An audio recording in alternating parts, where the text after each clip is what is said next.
This is my sixth and final Samaritan stage. Today we visit the town of Portishead.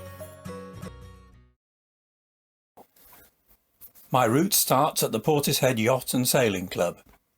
I then follow the coastal section of the Gordano Round path alongside Kilkenny Bay.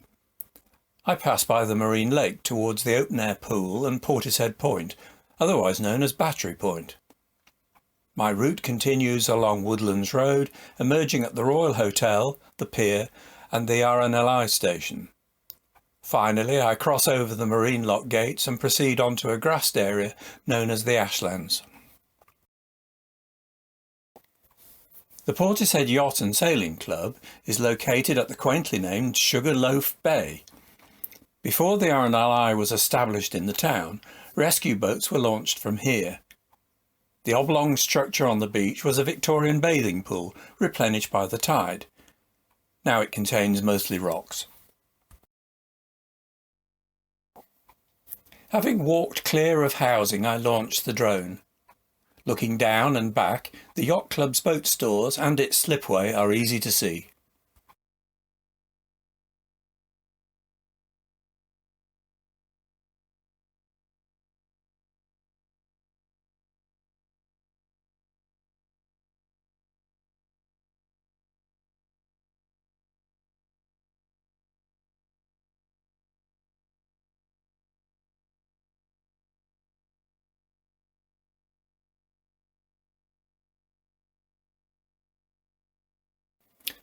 Looking up the coast, my route along the Gordano Round is now apparent.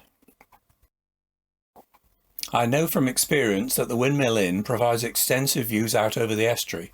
I've enjoyed several retirement events here, including my own. Again, I rather date myself.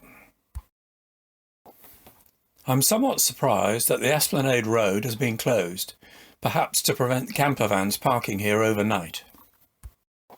As I walk along, this flock of geese quietly make their way towards the marine lake. Perhaps they will join these plastic birds, but what are they meant to be? I initially walk onto Battery Point intending to fly the drone, but the wind is too strong. I content myself just taking a couple of images of the open air pool. The pool was threatened with closure in 2008, but a combination of determination by local residents and the television programme Extreme Makeover rescued the facility. The TV programme featured the ever-energetic Ty Pennington. Whilst I can't show you inside the pool today, I have provided a couple of links to the story in the notes below.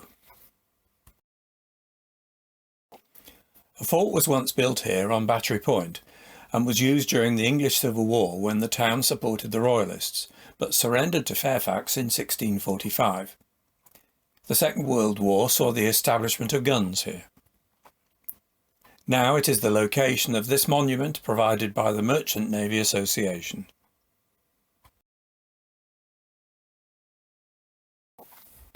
The lighthouse was built in 1931 and originally had a fog bell to ward off mariners. The bell was removed in 1998, but the lighthouse does retain a light. My route continues along a short path which connects to Woodlands Road. Along here are houses with the most extraordinary views. I will refrain from showing the homes, many of which are behind security gates. The Royal Hotel is unusual, having been built by the Bristol Corporation. It opened in 1831 under the management of Miss Pring, offering a pleasant, respectable place to abode at a very moderate charge.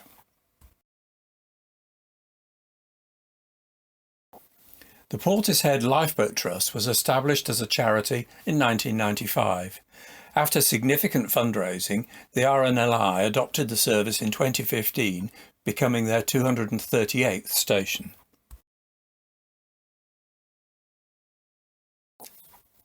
I had originally planned to fly my drone from the end of the pier, but access was denied this early in the morning.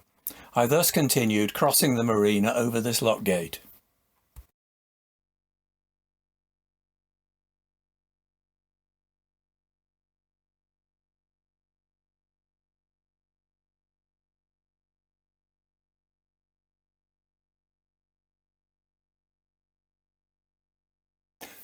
I walk out onto the ashlands in order to get separation from the buildings.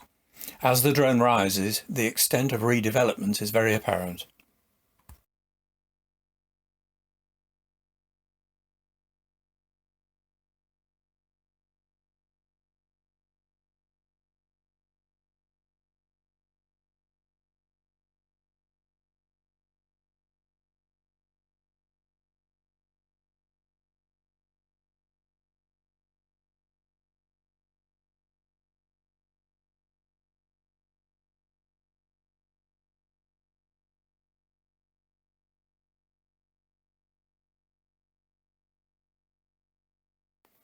Panning to the right provides a view back to the RNLI, the pier and the entrance to the marina.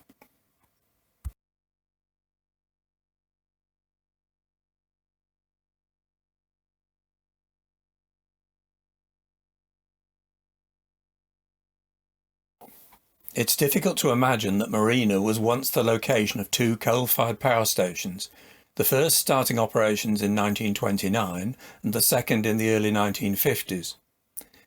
They both received coal by rail from the Somerset mines and from South Wales by boat. Also at the harbour was a phosphorus processing plant. The two power stations ceased operations in 1981 and 1982. The ash they had produced had been dumped where I now stand, hence the name Ashlands.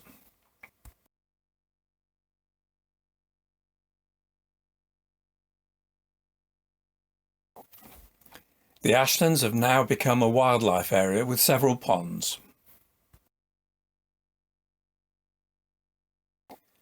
Beyond is the Royal Portbury and Avonmouth docks.